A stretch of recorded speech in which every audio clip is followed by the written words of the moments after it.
Today, we're going to discuss how The Dark Knight stands apart from other superhero films and secured a top spot on IMDb. But before that, let's delve into some of Batman's background. Batman struggled to regain its reputation after the disastrous films of the 90s and became more of a brand than a beloved character. It was during this time that Christopher Nolan began working on the project. His goal was to create a more serious and realistic film. One of the things that benefited Nolan was the abundance of material on Batman. Among the primary sources he drew upon were The Long Halloween and The Killing Joke graphic novels. To understand these films, we need to know about Jorge Luis Borges, who influenced Nolan. Borges was a short story writer and essayist, a leading figure in the magical realism movement, and authored many works with surrealist themes. In Nolan's film, Bruce Wayne's transformation into Batman and his fight against crime are depicted. However, there is also a fundamental philosophical aspect that runs throughout the entire series. Batman Begins is, above all, a political, philosophical, and systemic analysis and critique. Of course, like most Batman stories, it begins with the murder of Bruce Wayne's parents. However, the progression is somewhat different. Bruce has a problem with crime and the system. Years later, Joe Chill, the man who killed his parents, is granted early parole. If he testifies against the mob boss Falcone, he will be released. Bruce can't believe it and decides to kill the murderer to achieve justice. After all, this court is not fair. Just as he's about to pull the trigger outside the courthouse, a hitman sent by Falcone kills Joe Chill. Bruce then discusses the issue with his childhood friend, Rachel Dawes. They talk about justice, law, and the system. Bruce says he should thank Falcone, but Rachel explains that justice and revenge are not the same thing. According to Rachel, justice is not about targeting criminals, but eliminating the causes of crime. She gets very upset with Bruce for his plan and tells him that if his father were alive, he would be ashamed of him. Rachel explains how people like Falcone influence the system and that the system cannot touch them. Bruce can't stand this and goes to confront Falcone. However, Falcone dismisses him and talks about power, saying that real power is fear. In a way, Falcone inadvertently creates Batman. From this point on, Bruce becomes obsessed with crime, traveling the world to understand the psychology and world of criminals. Bruce eventually ends up in a prison in China, where he meets Ra's al Ghul. However, Ra's al Ghul conceals his identity, which we learn later. Ra's al Ghul claims to be pursuing justice and hates evil. His philosophy is retributive justice, meaning criminals should be punished for the crimes they commit. He urges Bruce to kill the man who murdered his parents, to punish him. This is where Bruce and Ra's al Ghul part ways. Bruce returns to Gotham and becomes Batman. He does what the government and the system cannot. He is not bound by the law. Criminals don't fear the law, courts, or the government.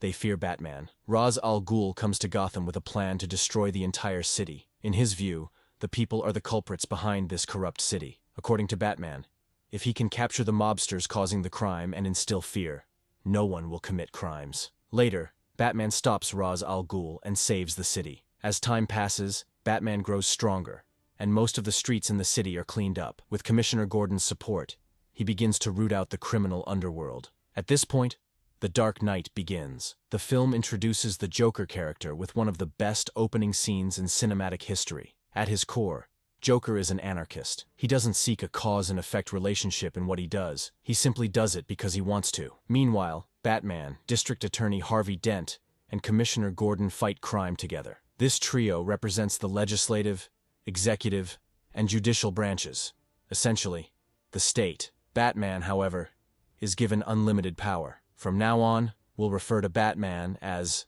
the Fourth Estate. The best place where this new system is discussed is the dinner scene between Bruce Wayne and Dent. Who appointed Batman?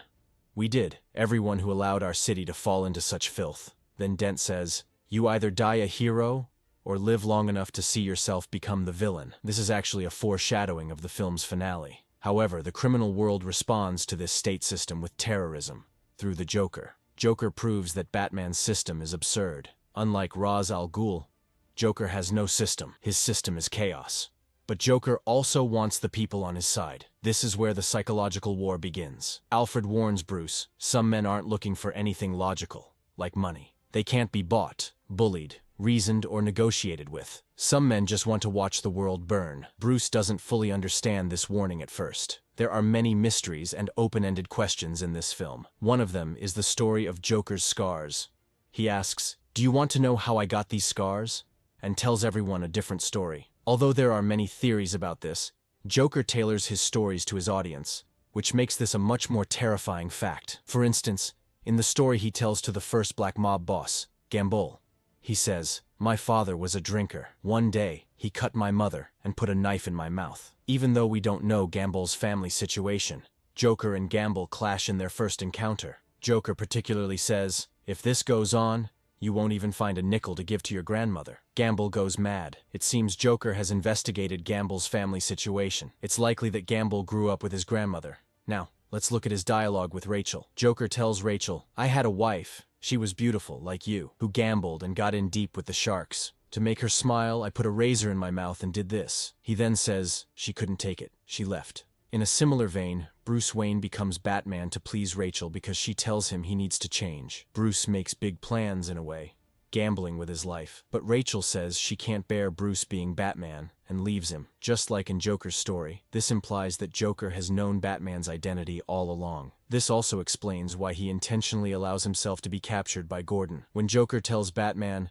"Take off your mask and show them who you really are," he's not talking about his face, he's referring to his personality. Joker's "You're not different from me" stems from this. Keep that in mind. Joker tortures someone, records it, and sends the video to a TV station. In the video, he says he will kill someone every day until Batman reveals his identity. Chaos erupts in the city again.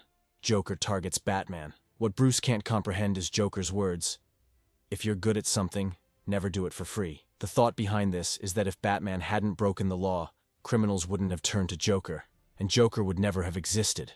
When Joker is caught, Batman interrogates him. Joker kidnaps Rachel and Dent and ties them to bombs. Batman has a brief breakdown. Then Joker gives Batman a choice: save Harvey Dent, i.e. justice, or save Bruce's love, Rachel. Joker switches their locations, and when Batman tries to save Rachel, he unknowingly ends up saving Harvey Dent. If he had done the right thing and gone to save Harvey, Rachel would still be alive. In other words, if Batman had made the right choice, he wouldn't have sacrificed Rachel. Joker has psychologically outmaneuvered Batman. Harvey Dent's face is partially burned, making him Two-Face. Now, you might say that Two-Face has always been like this in the comics, but from the start, this character represents a critique of the legal system. Joker, to increase fear and terror, targets the person who wants to reveal Batman's identity, and says he will blow up a hospital if it's not done within an hour. Joker initially targeted Batman, but now he wants to turn the people against each other. Meanwhile, Bruce, still in shock, asks Alfred how the thief in his earlier story was caught. Alfred replies, "We burned the forest down." This is a war crime often used in counter-terrorism. At this point, Joker visits Dent in the hospital. He manipulates Dent, saying Batman and Gordon's plans led to all this. While claiming he never intended for this to happen, Joker plants a seed of doubt in Dent's mind, thus disrupting the law and justice. Joker has tampered with every aspect of the state, leaving only the people. Batman suspends ethical values and starts eavesdropping on all of Gotham's phones, much like the US government did after 9/11. This law was deemed necessary for counter-terrorism. After experiencing the fear that followed, America approved it. As the film nears its end, Joker's actions escalate. He plants bombs on 2 ferries and says he will blow them up. One ferry has innocent civilians, while the other carries criminals and convicts. According to game theory, this is a variation of the prisoner's dilemma. Meanwhile, Batman and Joker watch to see what the people will do. But the expected explosion doesn't happen. Neither side detonates the bombs, and Batman captures Joker. Dent then goes to Gordon's house to kill him, and a confrontation ensues. Batman kills Dent. Batman saves Gotham, but becomes the villain. Joker has succeeded in corrupting Harvey. Batman has broken his own rules by killing Harvey Dent. Joker has won, but for him to truly win, the public needs to know. This brings us to the conclusion. Batman's heroism lies in taking the blame. The law, the police, and others place the blame on Batman. The corruption Joker caused is covered up by a lie. Batman resorts to crime to end crime. Then comes anarchy, followed by terrorism. Extreme violence is used against terrorism. The system falters. And to wrap it all up, Batman becomes a villain, saves the day, but remains the villain. What makes The Dark Knight legendary isn't that it has too much of one thing, but rather that it has too much of what's missing. The Dark Knight is such a powerful film that even US President Barack Obama referenced it and Joker in meetings about the fight against ISIS. The third film, The Dark Knight Rises, is a natural continuation of this one. Bane, with his entire organization, represents a communist movement.